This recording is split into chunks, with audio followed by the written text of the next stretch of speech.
and welcome to Golden Days. I'm your host, Cyrus Saatsaz. On today's program, meet your Warriors. That's what we're doing. We're introducing the new members of the Golden State Warriors. Some you're familiar with, some you're not familiar with. They met the press. Unfortunately, it wasn't on Media Day, but better late than never as basketball is back. Folks, Jonathan Kuminga has a new number. Does that mean anything? Probably not. But we'll talk about that, play a bunch of multimedia effects. Golden Days is presented by FanDuel, the official sportsbook of Believe and Golden Days. We'll touch on that a little more in terms of the lines. This is a recorded show. I'm recording this at 5:19 p.m., right at the start of the Niners game. There's no chance in hell I am hosting a program to compete against the San Francisco 49ers in NFL football. So you're catching the recorded version. Friday, friendly reminder, is happy hour. Armando Laura will join us for that. We will be live there if you want to participate. The preseason is just around the corner, and stay tuned for the end of the show where we have I will have an update, some news pertaining to our program and the schedule. We'll save that for the very end. Stay tuned. Otherwise, let's get into it. It's the Golden Days. They always find something to nitpick, and that's because there's expectations for us to win. Leave me alone this summer. Let's go. In a minute, I'ma need a sentimental man or woman to pump me up. I gotta update the summer part. Summer is over.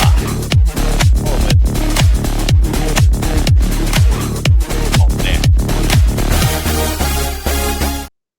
Welcome to the Golden Days. That's the name of the show. We cover the Golden State Warriors. I am your host for the afternoon, evening, morning, whatever the time zone is, whatever time of day, rather, you're consuming this. Welcome. You can follow me, Cyrus Saatsaz, on Threads and Instagram, at Dog Wild over on Twitter. My handle is at Surf Journalist. The program on both platforms at Golden Days Pod. First things first, I want to quickly touch on a bit of news pertaining to the Golden State Warriors and Jonathan Kuminga, who's back. He did practice today. The media was posting some videos online. I try to retweet and repost and all that stuff as best I could. There's actual footage. There's footage of Draymond and Al Horford putting up threes. There's footage of Jonathan Kuminga missing a free throw. Side note, Danny Emmerman of the SF Standard. What do you have against the kid? Dude, like, the guy, Danny literally posted this tiny 3-second clip of Jonathan Kuminga at practice where he just misses a free throw. Well, I guess Danny's not even pretending anymore. I thought he was a friend of the program. That belief is quickly fading. What are you going to do? The SF Standard is likely going to cut all other sports department anyways. Danny, you're from Massachusetts, brother. Everything that you grew up watching, you're now doing the antithesis of in terms of honesty, in terms of authenticity, in terms of keeping it real. Damn, man, it's a shame, but what are you going to do? Sam Gordon of the San Francisco Chronicle, he will be joining us hopefully soon to give us an update on all the behind-the-scenes stuff, just have some good discourse pertaining to NBA basketball. But one thing that came out right off the bat at following today's practice, or maybe during practice, the way the format works, side note, in case you're curious, pertaining to the media and practice sessions, the media is obviously not allowed to observe the actual practice.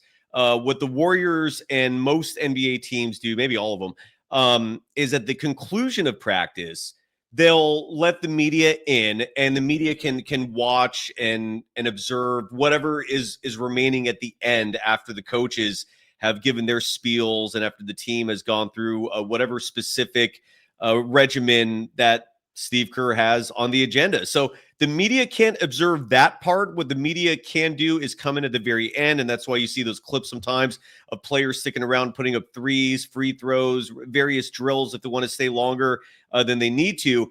And so the media noticed right off the bat that Jonathan Kuminga had updated his number to 1. He's no longer 00. He is now the number 1. That is the number that Kuminga had in high school. And we're going to play sound of Kuminga tomorrow. I'll play that with the professor himself, Spreewell was right columnist, Armando Laura. He's going to join me as he does every Friday for happy hour at approximately 5 p.m. Follow us on social media to get updates on when we're actually going to start. But typically it's 5, sometimes 4, depending on the professor and mine's schedule. So we'll play the Kuminga sound there, but I wanted to start the show by updating you with a number change. He is now number 1. In terms of multimedia, though, I want to start today's show playing a clip. This wasn't from today. This was from yesterday. And the clip is from Warriors head coach Steve Kerr, who may or may not be entering his final year. That has been a topic of discussion. Again, I don't think anything is even close to resolved at this point regarding future plans for the Golden State Warriors. I think this season is going to help make those decisions. I see a lot of people making assumptions that Jonathan Kuminga is going to be traded between January 15th and the trade deadline. That's the window where the Warriors can actually move him. But I unlike the belief that some have pertaining to a certainty that he's going to be traded, I don't think it's certain at all. I don't think Joe Lacob's feelings about him have changed. If Jonathan Kuminga has a strong start to the season, and if he plays ball, meaning he's 100% in on the team ethos, and he made some comments today pertaining to his goals, and championships are what he's all about. That is music to my ears when a player always starts off with the singular focus being the chip, the trophy, and not individual accomplishments. So Kuminga said all the right things today. And again, we're going to play that sound tomorrow because the only thing available right now does not include high quality. For whatever reason, the Warriors flagship radio station 95.7 The Game, I don't know. They've been the media partners with the Warriors for I don't know how many years now, and they still don't plug in their microphone into the mixer that the Warriors provide for media outlets so you can get quality sound from these press conferences. For whatever reason, KNBR, who has no affiliation with the Warriors, they know how to plug that in and get quality sound. The flagship radio station of the Warriors, 95.7 The Game, they just keep posting clips with cell phone audio. So I'm gonna wait until tomorrow to play all the Kuminga clips because the only thing that's available on social media right now that I could play for you would be a very low quality, and if I can avoid that, I will. Warriors post game shows, different story because we're live. It's there's virtually no shot of getting high quality audio at that particular moment so soon after the game ends. But for a day like this, I have plenty of good quality audio, most of it that I retrieved and edited myself. And I want to start with Steve Kerr because one of the players of the Warriors have signed, and we're going to hear from him as well, is Stephen Curry's brother, Seth Curry. And I love this signing. I love the fact that Seth Curry is now a member of the Golden State Warriors. I think that is great news pertaining to the team and their fortunes. I have no idea why, of all the players that they could have messed around with in terms of contracts and finagling their way to making it fit under the cap. Like, I don't know why Seth was the one who had to lose money. Like, Seth Curry is going to lose approximately $1 million in salary by not being formally with the team when the season starts, and he's not going to be an official member of the team until mid-November so that the team can circumvent the hard cap of the second apron and fit Seth Curry onto their team. His veteran minimum that he's eligible for is $3.6 million, but that covers an entire year. So when you don't sign him until November 15th, you're lopping off a chunk of that, and they're making it work. But again, why they did that to Seth and not, let's say, GP2, I don't know. This is Stephen Curry's brother you're messing around with. Nonetheless, it's awesome that he's back with the team. He did address the media today, but I want to play this clip first of Steve Kerr, largely because he touched on the subject of Seth. And it just, look, regardless of the criticism Steve Kerr gets on this show, I repeatedly say this. I have nothing personal against them, clearly. I just have been critical for the last few years, and I think justifiably so, in regards to his personnel decisions. Side note, I'm not gonna touch on what he said in his first press conference pertaining to the starters. Yes, Steve Kerr said that he may he hasn't made any decisions pertaining to the starting five. But when asked if if with Al Horford there, if that's a set starter, Steve Kerr alluded to the fact that with Moses Moody and Brandon Pajemski in the lineup and Draymond Green as your small ball five, that they actually did well with that lineup. In other words, he wants to repeat the lunacy. At least he alluded to the possibility of that. If you're not starting Al Horford, what the hell are you doing? And let's hope that was just an opening day comment that, in hindsight, does not make sense. Let's save the actual criticism for in-game action, meaning preseason game number 1 is October 5th. We'll be live for a post-game show right after that. And if Al Horford is not starting, well, actually, let me try to phrase this accurately. If there is a real, genuine sentiment being expressed by Steve Kerr that Al Horford is not the team's starting center, at that point we'll criticize it. For now, it's too early. I'm too hopeful and optimistic to be negative yet. But Kerr was very positive here about the addition of Seth Curry. I'm elated by this signing. I think Seth is an awesome basketball player. I think he's a perfect fit for this Warriors team. And let's hear from the head coach of the Warriors, Steve Kerr, in regards to his sentiments of Steph's brother, being on the Warriors. I think it's awesome. When I got here, I think Seth had just played in Santa Cruz, if I'm not mistaken, about 11 years ago. And then he set off on his own course and made a really good career for himself. I think the timing feels right on this. I don't know that the timing was right over recent years. We probably didn't have playing time for him. He was in a place where he was going to teams and playing a lot, making money, and it just feels like they're both at a point in their careers where this makes a ton of sense. I'm thrilled to have Seth and to see the two brothers side by side today at our meeting. It's pretty awesome. And I don't know if you caught it, but Steve Kerr on more than one occasion uttering the word awesome. And I think for very good reason, because it is awesome. I mean, just the imagery he painted at the end of that attribution there with both Steph and Seth in that meeting, phenomenal. I'm so elated about what's to come this season for numerous reasons. I am feeling great about your Golden State Warriors this year. I truly am. And let's hear from Seth Curry next, because again, the Warriors paraded a lot of individuals, including the new players, to the media today. We're not going to just hear from Seth on the program. We're going to hear from De'Anthony Melton, and we're going to hear from Al Horford as well. That is the agenda for today's show.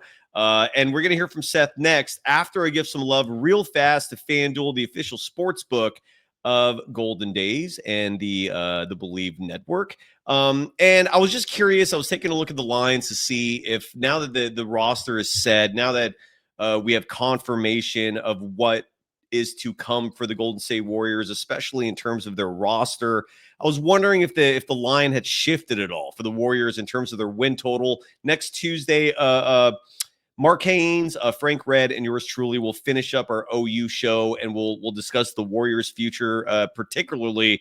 And FanDuel has that line set at 45.5 wins. I feel very confident in betting the over of 45.5. Yes, I do think the Golden State Warriors this season are going to win 46 or more games. So that's my pick, and we shall see if that comes into fruition. And again, a lot of fun to be had with FanDuel, the official sports book of Believe, of Golden Daze. And if you want to bet on the WNBA, the finals are starting there soon. You could also bet on that action. And I took a look to see if I could bet. Rather, if the line was presented for the Warriors preseason opener, it is not available yet. The moment they do, I will mention it on the show. Let's listen to Seth Curry. He joined the media today, and a very short jovial, lighthearted clip. This was Seth talking about the number he's going to wear playing for the Golden State Warriors this season. And apparently he wanted number 30. Look, this clip contextually won't mean much. It's just a nice, subtle, not even subtle, just a nice reminder that Seth Curry's a member of the Warriors again. It's been a long time. Here is Seth talking about what number he's going to wear this season and why. Did you try to buy 30 off your brother? Yeah, I tried to buy it from him. He said he didn't need the money. So I don't think the NBA would like that either. That's true. And I don't know if the Warriors would like that either because of merch sales. Stephen Curry, Seth's older brother, has been wearing 30 his entire career. So Seth will wear 31. Just to give you an update on that. Seth Curry, again, this is someone who he shot last year. I don't have his numbers in front of me, forgive me, but I think he shot 44% from deep approximately last year. He's lethal. I cannot wait for the Curry brothers to be on the court together. And again, a huge part of Stephen Curry's greatness is his tenacity, is his will to win, is his cutthroat nature in terms of not caring about anything besides beating the opposition. And his brother has that same instinct. I'm elated. I'm bursting with joy that Seth Curry is a member of the Golden State Warriors. That is going to be an awesome addition. Again, we will not see him in action until November 15th, approximately. That's when the team can formally sign him. He's currently on a training camp contract, so he can participate now, and then he'll be gone for approximately 3 weeks, and then he's going to rejoin the team. That is rumored to be the plan. Other interesting notes from practice today, real quick, before I continue on with the clips. As I'm watching, the Niners scored a TD. Oh, God damn it. Okay, I gotta make this fast. Again, short and sweet show. Tomorrow will be a jam-packed episode with Armando Laura. It's going to be live. The audience will join us. Stay tuned. And I'm watching. Oh, I want to watch football. Okay. And when you watch this, chances are the game will be over. So right now, again, the Niners are leading 7-0 is what I see on my screen. Now, the Warriors held practice today, and afterward, it was revealed that the team held multiple scrimmages. Jonathan Kuminga reportedly participated in half of the scrimmage. I think Al Horford was kept out. And then De'Anthony Melton, a recent revelation following his signing, is that he will not be available to start the year as he's still recuperating from that torn ACL that he suffered last season, again, with the Golden State Warriors. That's what led to his eventual trade to the Brooklyn Nets for Dennis Schroeder, and then that trade eventually resulted in Jimmy Butler. So despite that, let's hear from De'Anthony Melton. Again, that was a fantastic signing last year. I still don't know if it $13 million was justifiable. That is what they paid him. It was the full mid-level exception a year ago. But the moment we saw him in action, you could tell the fit was seamless. The dude can legitimately play. It's no wonder Mike Dunleavy Jr. held De'Anthony Melton in such high regard. And he talked about how the offseason went and his feelings about being back with the Warriors and whether or not being traded last year impacted his feelings toward the organization as a whole. Just that. Here is De'Anthony Melton following yesterday's practice. This was when he introduced himself yet again, just a year later, to the Warriors media contingent. Here is De'Anthony Melton. They traded you last year. I was just wondering, how you felt about that. Did you have to get your mind wrapped around coming back? And then why did you ultimately come back? Business is business at the end of the day. I probably would have traded myself too. You know what I mean? Especially given the way the season was at the time. You needed someone, especially my contract, that can, come in and play and help the team. So I felt no type of way. I understood, having conversations with Mike and Steve beforehand. So I kind of knew what was happening and stuff like that. And ultimately, it's so much love here. And, the medical staff, they do such a great job on just my body and keeping me right. So I think those reasons and just the staff as a whole and the team and the short-lived, time we had together, it was amazing. So I think coming back and just seeing what we can do, and at the same time, and we got a Butler out of it too. So I'm just happy to be back for that too.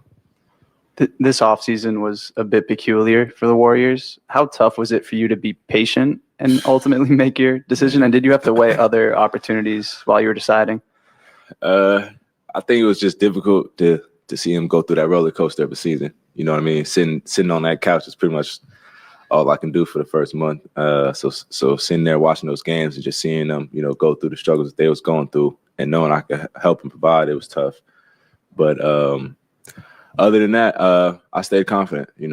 I stayed confident that I knew they was eventually going to figure it out, and that, my rehab process was going to be good. And weighing my options, I feel like it was a lot of love. So if a team wanted to pull me away from that, and they had to show the same type of, love and interest in me in the future. And I think that's all the things that Warriors have provided for me. And I think that's why ultimately it was a clear cut.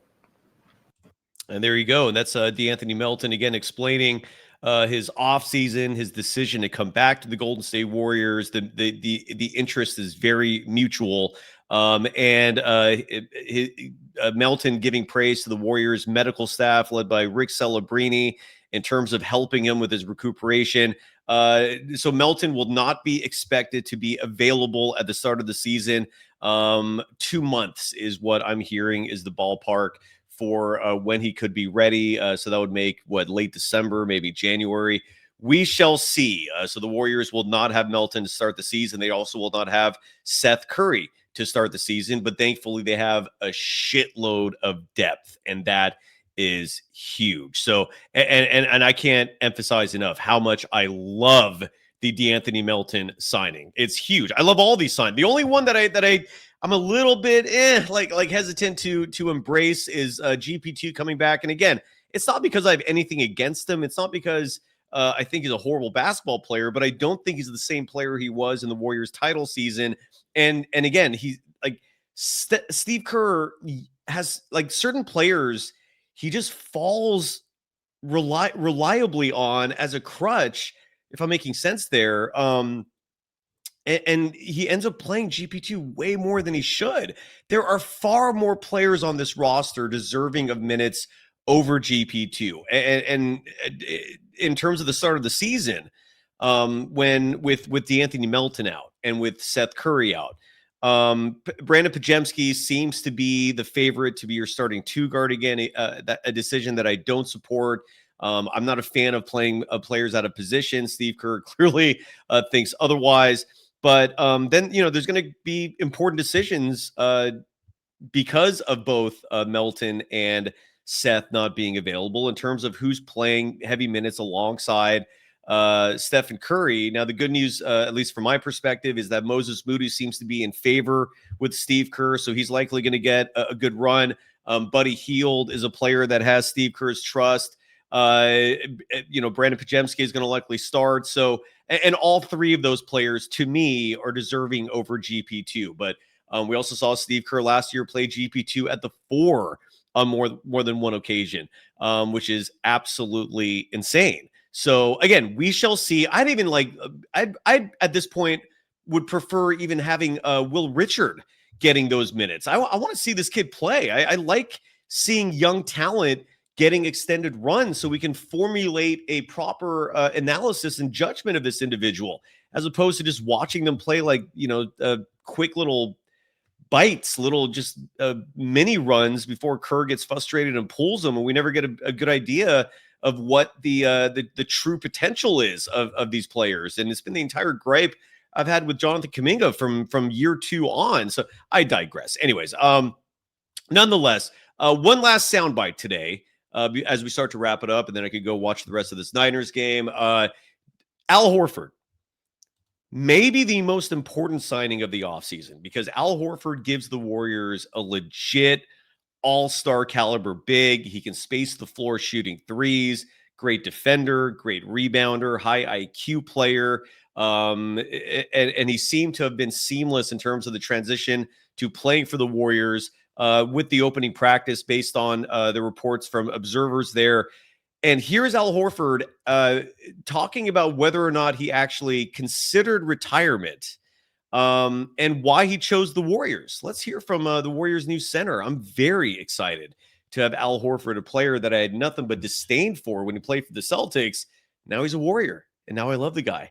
So let's hear from him. This is new Warriors center, Al Horford. How seriously did you consider retiring? Not at all. I knew I wanted to keep playing. Anthony Slater with ESPN. How are you? Why did you choose the Warriors? What do you see with this opportunity?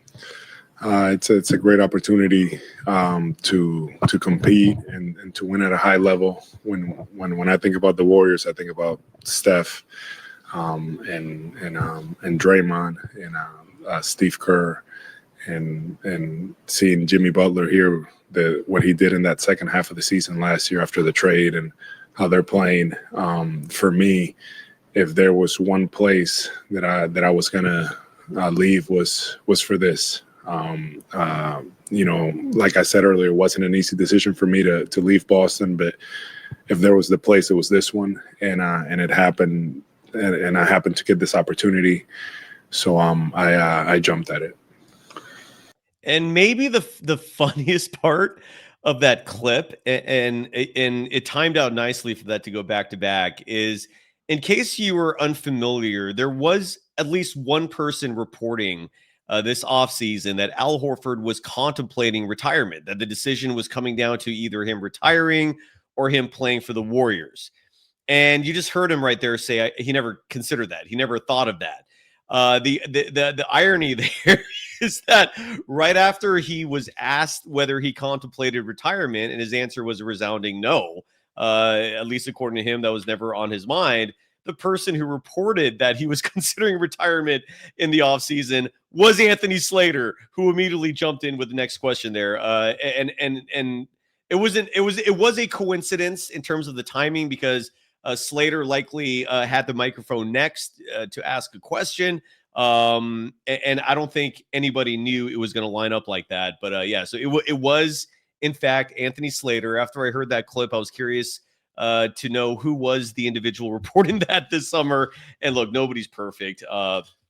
And nonetheless, Al Horford is going to be a member of the Warriors. That is very exciting news. As long as he can stay on the court and stay healthy, that's going to be the pivotal thing with Al.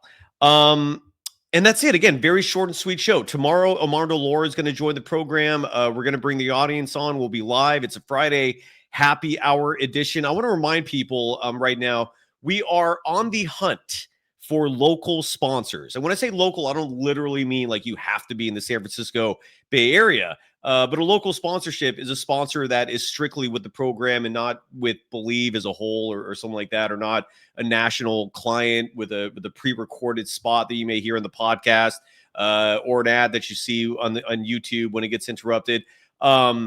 This is a sponsor that is a personal connection to the program. I'm reading all the commercials, so you're getting a direct testimonial. We hope to get Humbled back, but right now we have inventory for new sponsors, and we're on the hunt. If you're interested in joining our show and partnering with us and advertising with the leading program covering the Golden State Warriors online in terms of both a visual and audio, sign up and email us. warriors24pod@gmail.com is the email address for the show. You can email us for anything else for that matter, but in this case, I am soliciting anybody interested in sponsoring the program. One more time, warriors24pod@gmail.com. This is going to be a hell of a season in terms of interest for the Warriors. This is one of Steph Curry's final years in his prime. You've heard Steve Kerr's rhetoric pertaining to him entering the season as a lame duck head coach and alluding to the fact that this could be the final season of his tenure as head coach of the Warriors, which begs a lot of questions regarding what's next. So this is going to be a riveting season, and this is going to be interesting. This is going to be a Warriors team all in on title number 5 of this dynasty, and be a part of it, especially when we factor in how much we charge for our rates in comparison to everyone else, and the fact that we're getting more eyes and ears on this program than everyone else. You come join the party. It's a hell of a deal. and hope we hear from you folks. Warriors24pod@gmail.com for anyone interested in advertising with the program. And one last piece of news before I call it a wrap and go check out my Niners, who again are currently leading 7-0 in this game. V for Valkyries is officially on hiatus. So Sophia Jones, I love her dearly, literally, like the fact that she was my student, and our paths crossing was entirely coincidental. And you've seen her work on this program. She's amazing, and she's going to always be an all-time favorite of mine. But she's directing her focus full-time to the WNBA. And I have so much respect for her to call me today and tell me that she's not going to be able to provide coverage of the Warriors because of time. And this has been a gripe of mine for a long time when it comes to this media scene, where you have hosts who pretend that they can give you expert analysis while covering multiple sports. It's damn near impossible. Like, all I do is cover the Warriors, and that's an exhausting job in and of itself. And even I'm far from perfect. Like, there's things I miss. And you have people out there who think they can cover these multiple entities and sound like they know what the hell they're talking about. Sophia was cognizant enough to tell me, like, look, the WNBA is my passion, and she has another opportunity to cover it on a full-time basis.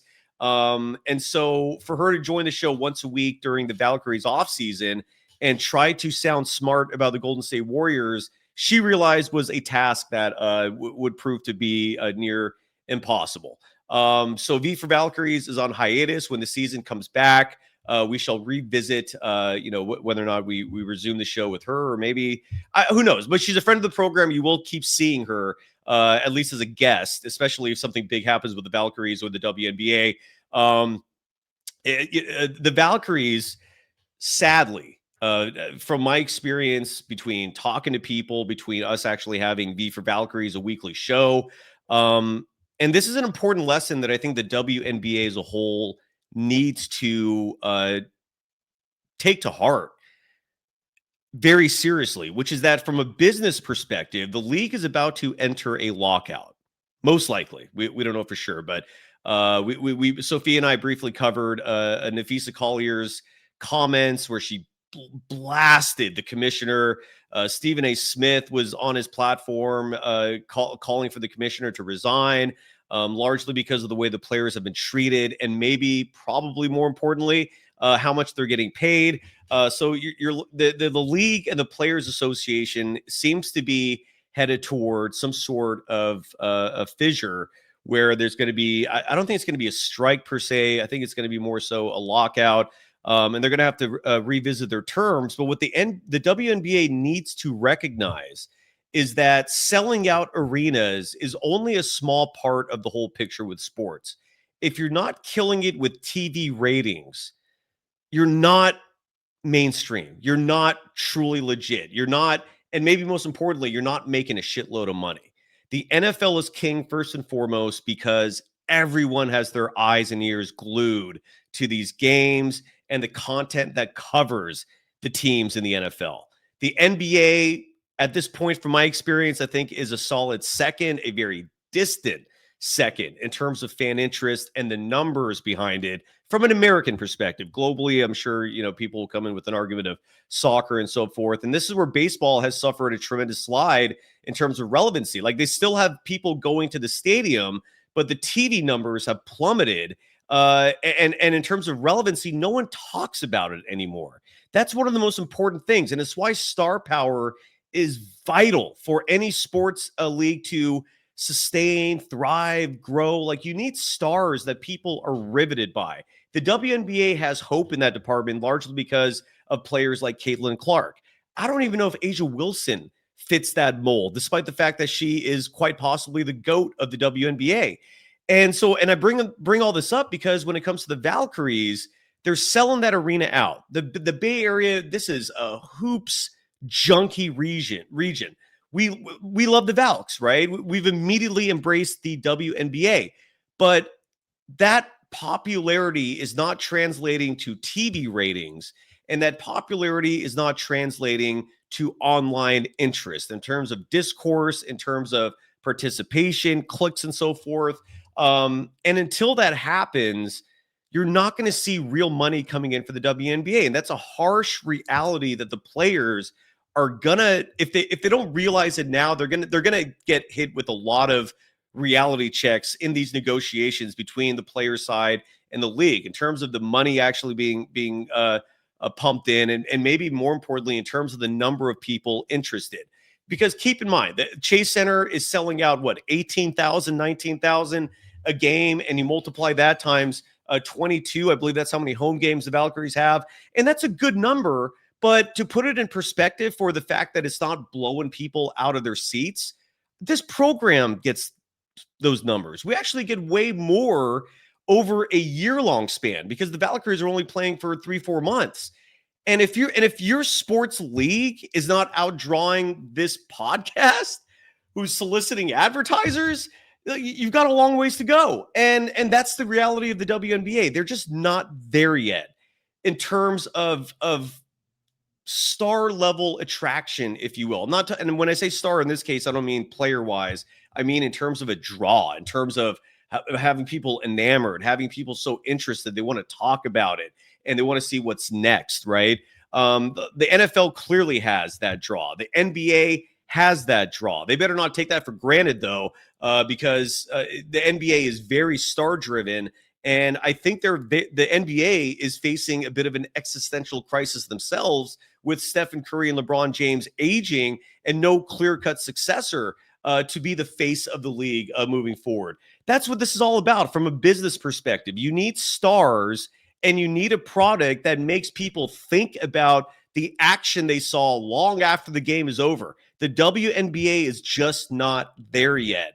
And I hope they do make it. I really do. But when you heard me this last season, like, bitch and complain about 11 a.m. start times for games, things like that are why I care. Because you need to keep in mind the at-home audience and not just the in-person audience. Vitally important for the growth of whatever league it is that you're running. So with all that said, look, Sophia is my girl. Mark, her dad, will undoubtedly be a guest of this program in the near future. That is one of that family. I am grateful. I'm beyond appreciative to have been welcomed into that family, and they are such good people. They will always have my support. I wish Sophia all the best. To the best of my knowledge, I don't think even she knows for sure, but everything seems to indicate she'll be back as the color analyst next season for the Valkyries. She's going to be calling USF games. That's the University of San Francisco Dons. So you can catch her there. And she recently got, and this is one of the reasons why she's no longer going to be joining us during the offseason, and why she can't focus on the Warriors anymore, is she's also now hosting. I don't know when this is going to start, but we had a nice long conversation today. It was very sad. I mean, look, to be told that a weekly segment that we've been doing for well over a year now, well, not well over, but about a year, is coming to an end, and it might come back depending on availability and time and schedule and stuff. It bummed me out a little bit. So Sophia Jones will no longer be a regular presence during the NBA season, and then we're going to have a discussion when the next WNBA season comes around. She did recently get a job as a full-time 5-day-a-week host of a WNBA program. And I gave her my blessing on that, even though I'll let you folks, you'll see for yourselves where she ended up. That part of it's a little interesting. So I gave some advice and wished her the best. And again, she's a friend of the program for life. And who knows, V for Valkyries might resume regularly next spring. I've been warning you folks for day one. She's a burgeoning star, and there's only until this show gets to where I know it's going to get to with the numbers and the revenue that follows. We're not there yet, and I simply cannot pay Sophia enough to keep her as a full-time part of this program. And I'm really bummed about that. It sucks, but what are you going to do? So just a little scheduling update there. V for Valkyries on Monday on hiatus. Sophia Jones is now a full-time WNBA media personality. And again, I wish her all the best. I love Sophia. I love her family. And I know she's going to kill it in whatever she does. And she will be a guest of the show. Like I'm confident, even though I told her I wouldn't do this, but I'm confident that all I have to do is pick up the phone call and she'll jump on the show right away. And I'm sure there'll be moments for that where we'll need her insights and expertise pertaining to the WNBA. But she just doesn't have the energy and time to cover the Warriors anymore. And she and bless her for having the self-awareness to know that you can't fake it. You just can't fake it. You can't. And again, a lot of people try, and you can easily accuse most of the Warriors media contingent as doing exactly that. Just faking it, right? And pretending like they know what they're talking about when they absolutely do not. Nonetheless, Sophia, props for having the self-awareness to be to be fully cognizant of the fact that if you're not fully dedicated to covering a beat, a subject, an entity, you're likely not going to have expert analysis on that very topic. It's a huge reason why my former broadcast partner and I split. She no longer was able to consume Warriors content regularly, and yet she kept joining me faking it when she did actually show up. So kudos to Sophia Jones. She's a pro. She's an amazing individual. Yeah, we'll still do shows Monday, but the V for Valkyries, a part of it, on hiatus right now as the WNBA themselves figure out what the hell they're going to do. All right, I'm going to go watch the Niners. We're back tomorrow with Friday Happy Hour with Armando Laura. Stay tuned for that. And take it for what it's worth. I'm feeling amazing. I mean, look at me. This is a real smile, folks. I ain't faking this. I feel amazing about the Golden State Warriors. And October 5th is the preseason debut. Tomorrow with Armando Laura, we'll play sound from Jonathan Kuminga's first press conference since re-signing with the Golden State Warriors on that 2-year, $48.5 million deal. We'll break that down. And Armando made a special request to me that he wanted to break down the early part of the Warriors schedule. And I was like, hell yeah, let's do it. So that's what's on the agenda for Friday. And thanks everybody, as always, for the support. I love you. Genuinely, truly. At least 99% of you. I'm guessing there's 1% that I can try, but the feeling will not be authentic. And thanks again, everybody. Back at it soon. Bye-bye.